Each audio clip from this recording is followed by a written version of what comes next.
दबाएं। चैनल में विज्ञापन व न्यूज हेतु संपर्क करें।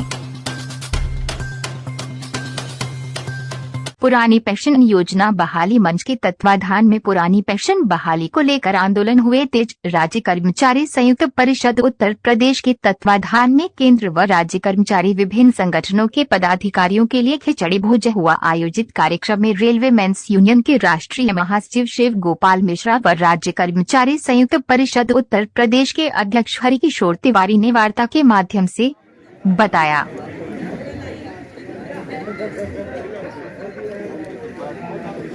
80% तक कैसे बनी रहेगा, इसके लिए हम लोग प्रयास मैंने करते रहे। तो ये हम लोगों ने ये जो आपकी समस्या है, हम लोग की समस्या होगी आपसे, तो हम लोगों को इन मुद्दों को ध्यान में रखते हुए कार्यक्रम देना चाहिए और आगे भी जहां भी बातचीत हो वहां पे मुद्दों को रखना चाहिए ताकि सब लोग मिलकर करें। चाहे वेतन आयोग की बात हो, पहले भी आपने देखा जब वेतन आयोग की बात थी, हम लोगों ने आपके साथ मिलकर बड़े प्रदर्शन रेलवे स्टेशन पे और सदैव किए थे। तो हम चाहते हैं सब लोग एक साथ, सेंट्रल को नहीं मिलेगा तो हमको क्या मिलेगा, सेंट्रल की भांति हम लोग मानते हैं। तो सेंटर को मिलता है तो हमको मिलता है और तो समझते हैं इसमें अच्छे कार्यक्रम हो जाएंगे, अच्छे निर्णय हम लोग करेंगे। मिश्रा जी जो भी निर्देश देंगे हम लोग उनके साथ हैं। इनके साथ सभी को बहुत बहुत धन्यवाद। जय सिंह जय प्रसिद्ध।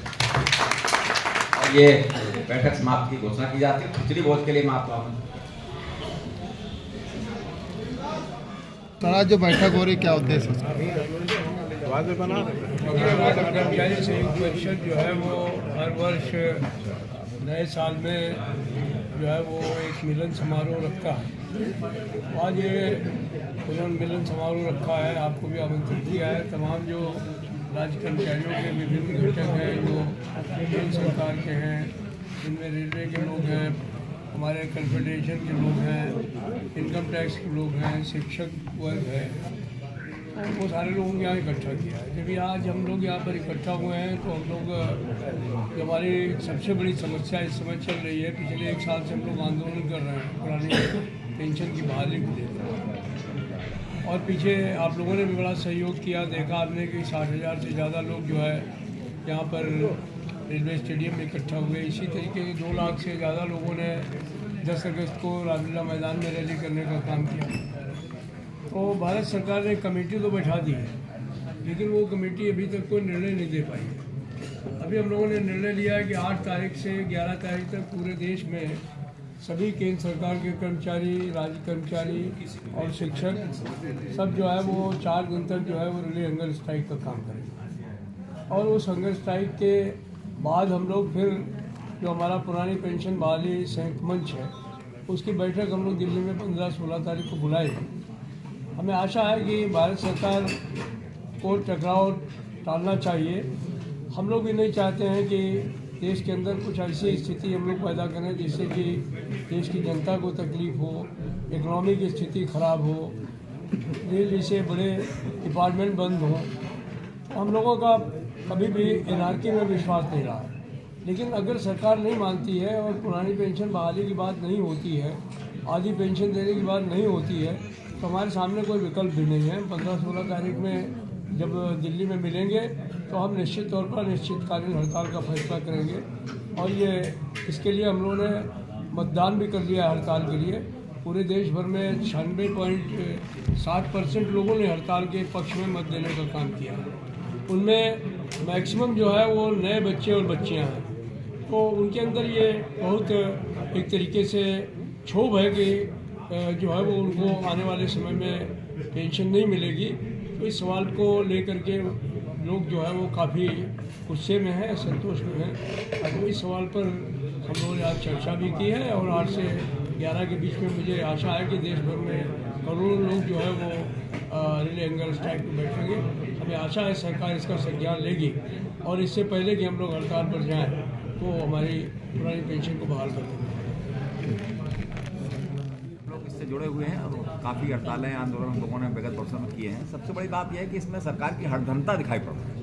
हम बराबर कह रहे हैं कि हमारे जो लोग रिटायर हो रहे हैं उनकी तमाम सूची सरकार को दी है, उसमें हज़ारों लोग हमारे रिटायर हो गए जिनको 500 रुपये पेंशन नहीं मिल रही, जबकि सरकार बराबर कहती है। चीफ सेक्रेटरी की बैठकों हम लोग बताया जाता है कि नहीं हम लोग आपको बराबर पेंशन देंगे, ठीक पेंशन देंगे, लेकिन 17 साल हो गए इस बात को, 18 साल हो गए इस बात को, और सरकार सिस्टम अगर नहीं बना पाई तो ऐसे सिस्टम का हम लोग क्या करेंगे। तो इसलिए हमारे लोग भीख मांगने की स्थिति में जब आ जाएंगे तो निश्चित रूप से मरने मारने की स्थिति में हम लोग हैं। और हम दावा करते हैं इस बात का, जो इनके बीजेपी के प्रवक्ता तमाम सारे चैनलों में कहते हैं कि सरकार बंद हो जाएगी, सरकार का पैसा पड़ जाएगा, सरकार कंगाल हो जाएगी।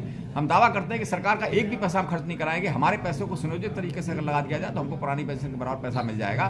फिर सरकार की हरदमता ही मानेंगे, और अगर हरदमता सरकार करेगी तो हम लोग भी हरदमता करेंगे और निश्चित रूप से इनको कहीं ना कहीं टक्कर देंगे हम लोग, और निश्चित रूप से प्रदेश और देश को बंद करने का काम। हर बार आप लोग आंदोलन करते हैं और आश्वासन मिलने के बाद आप लोग बैठ जाते हैं, इस बार क्या आगे भी आश्वासन के बाद बैठ जाएंगे? नहीं, आंदोलन तो हम लोग देखिए, आंदोलन हमारा अधिकार है इस लोकतांत्रिक देश में, प्रदेश में हम लोग आंदोलन करने के जो अधिकार दिए गए वो हम लोग सब कर रहे हैं। हम लोगों ने प्रयास पिछली बार भी किया, आपने देखा ताकत से किया उत्तर प्रदेश जब चुनाव था, और उसमें हम लोगों ने वोट का भी इस बार प्रयास किया था कि भाई हम वोट नहीं देंगे आपको, वो भी हम लोगों ने किया।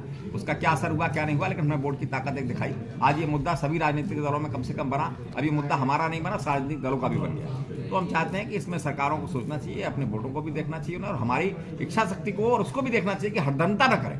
कोई बात है तो बैठ के बात होनी चाहिए, अगर नुकसान हो रहा है उसको हम देखने को तैयार हैं। लेकिन जब हम उनको दिखा रहे हैं सारे आंकड़े कि नहीं आपका कोई नुकसान नहीं हो रहा है, सिर्फ सिस्टम को बदलने की बात है, इससे हमारे लोग 500 रुपये 1000 रुपये पेंशन ना पाएं, तो इसमें कोई बुराई नहीं है। अंग्रेजों के जमाने से व्यवस्था की गई थी, मैं समझता हूँ कि इसको होना चाहिए।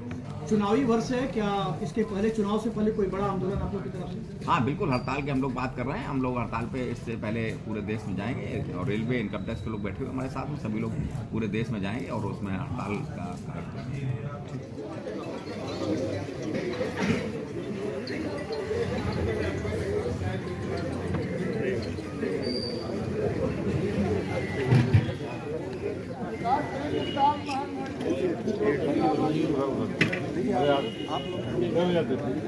अरे आप तो पहले आप ले रहे पाएंगे